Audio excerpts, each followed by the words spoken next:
And now to Nigeria, where a London-based NGO is mobilizing a media campaign against the country's first local oil refinery. And that's according to investigative journalist David Hundeyin.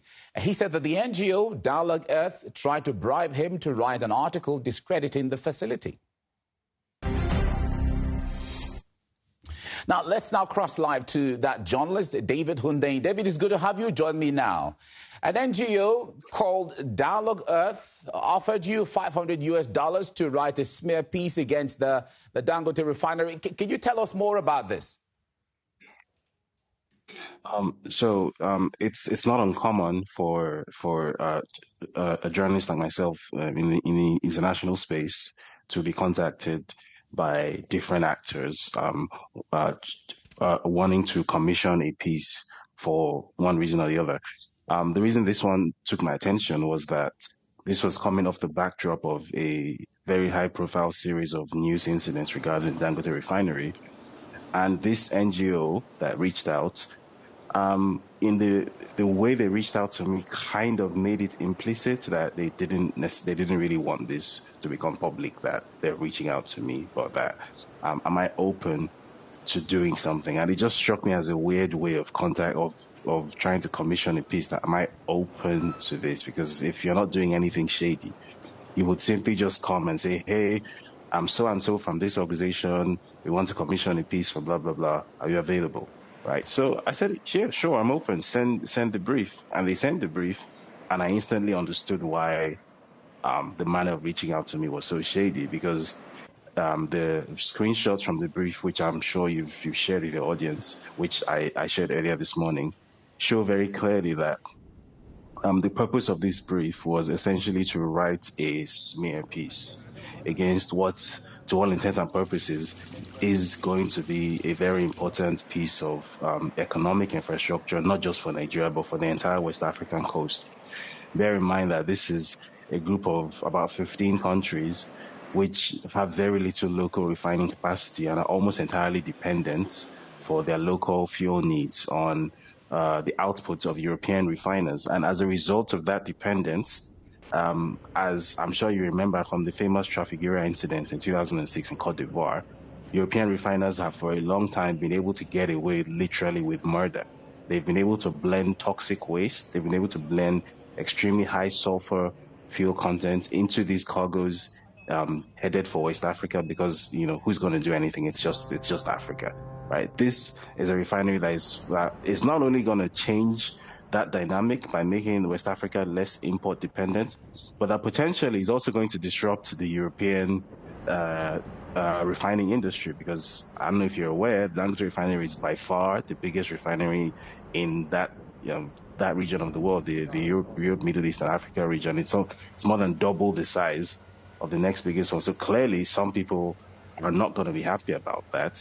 And it was clear that the purpose of this brief was to use the language of environmental concerns, to use the language of the sort of activism industry to attack the refinery and to lay the sort of narrative groundwork for the very validity or the very economic necessity of this refinery in a governance sense to be questioned, right? That by putting my name on this piece, obviously being that I have quite a high profile in Nigeria, and that by putting my name on this piece, I'm essentially going to be endorsing a sort of astroturfed narrative that could potentially be used to attack the very existence of this refinery. Bear in mind that things like this have happened in Nigeria before.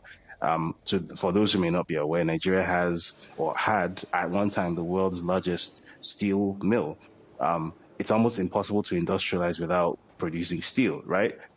So the idea behind the steel mill, which was built, I think, in 1979 by Soviet contractors in a place called Ajaokuta in Kogi State in Nigeria, was to give Nigeria local steel processing capacity. And because of chicanery like this, because of things that came out of people's pens, and because of memos that came out of offices, to date, that steel mill has not worked. To date, there was nothing wrong with the steel mill technically. I think it had achieved something like 98% completion before the contractor stopped work. There's actually nothing wrong with it.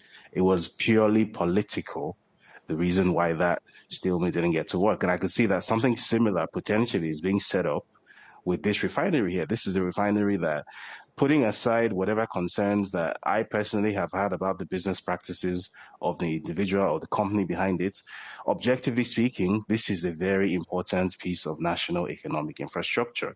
Nigeria is, like many other African countries, suffers from that basic African economic problem of exporting raw materials cheaply and importing expensive finished goods, such that your currency is constantly depreciating because you constantly have a balance of payments and balance of trade deficits constantly by design.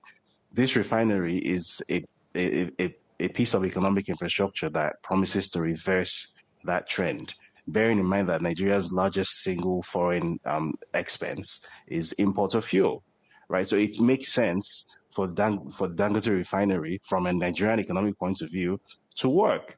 So why on earth is this British NGO then trying to commission a prominent Nigerian voice, a local Nigerian voice, to sort of set up a campaign of sort of high level whispers against this refinery? You're talking about how, if you read through the brief, it wasn't left to my discretion to determine how to even write the story. It was sort of laid out in very clear detail. This is how we want you to do this. This is how we want this to be framed. This is who we want you to speak to. This is how we want this to be worded. So essentially, they've basically given me the entire outline of the article, right? And I'm just to sort of flesh it out and put my name on it. So anyone who reads it then thinks that this is David Hundane's high-level analysis of the situation. Meanwhile, this is something that came out of some desk in London. So I wanted to know who is actually behind this, and I started doing some digging, and it turns out that Dialogue Earth has received funding from the who's who of what I refer to as the American CSO NGO industrial complex. So the likes of Climate Works, which by the way has been banned in India for acting against the Indian national interest. The likes of the Ford Foundation, which, as many of us may know, is essentially a U.S. intelligence front, right? And many other organizations like that. These are the funding entities behind this NGO known as Dialogue Earth. So then it didn't take much to then connect with dots that if entities linked to wealthy Americans and to the American states are funding this institution, which is trying to fund me, and by the way, I don't know who else it has funded to push this particular narrative. I can only speak for myself, but I'm going to assume that I'm not the only one. So if you draw the line up and there are American states and private institutions which are trying to create a narrative war against this, what to all intents and purposes is the only functioning refinery in a country of 200 million people on the west coast of Africa, then what really is the goal here? And that's why I put out the sort of the tweet that I did earlier this morning, just sort of informing people that this is what is happening, right? There are rich Europeans and Americans who we have long sort of suspected or known colloquially have some kind of an interest in preserving the African economic status quo. But here we have hard evidence that these people are actively paying for a campaign to essentially keep Africa poor. All right. You've given us a perspective to all of this now. Are there more examples about, as you wrote, a resistance campaign against Nigeria's first private local refinery? Well, so as I said, I would assume that I'm not the only one who was reached out to by this specific NGO. But even zooming out for a second, even the difficulty that the refinery is facing in its sort of opening stages of activity also points to some sort of high-level gang-up to prevent this thing from working, both locally and internationally. So there was a very interesting graphic that I saw on a Bloomberg article a few weeks ago that sort of outlined the sheer difference in size between the Dangote refinery and the next biggest one. I think it's in Rotterdam. I think it's owned by Shell, right? And the Dangote refinery is almost double the size of the next biggest one in the region. And the trouble with this, from a European perspective, is that regardless of where the inputs to this Dangote refinery come from, it can export to pretty much anywhere and everywhere. And by virtue of its sheer size and scale and its relative newness, because it's much newer than all these other ones, so it's also more efficient because the technologies are more up to date. That means that it's going to be more competitive and it's going to be able to offer traders refined fuels at a marginally lower rates. And if you're familiar with how oil trading works, those tiny little margins make all of the difference. So essentially, this Nigerian refinery has been recognized as something that is potentially going to upend an entire European industry. And the European refiners clearly are not happy about this. There was an OPEC report which emerged yesterday, which you also may have seen, where it was stated very clearly that not only is Dangote refinery projected to potentially upend the European market, that it has already started upending the European market, that as far back as January this year, when it started exporting cargoes of like gas oil and jet fuel, that sort of thing, these have gone almost exclusively to Europe. And basically, it's the local refiners in Europe who have lost out. So clearly, there is at least circumstantial evidence to point to the idea that, based on the fact that some people's economic interests in Europe are clearly being hurt by the existence and the success of this Nigerian refinery, then some sort of counteracting measures have to be taken. And we have started seeing those counteracting measures. We've seen the sort of campaign of whispers from the end of people like myself, where, you know, they've reached out to a journalist. I'm going to assume there are many more.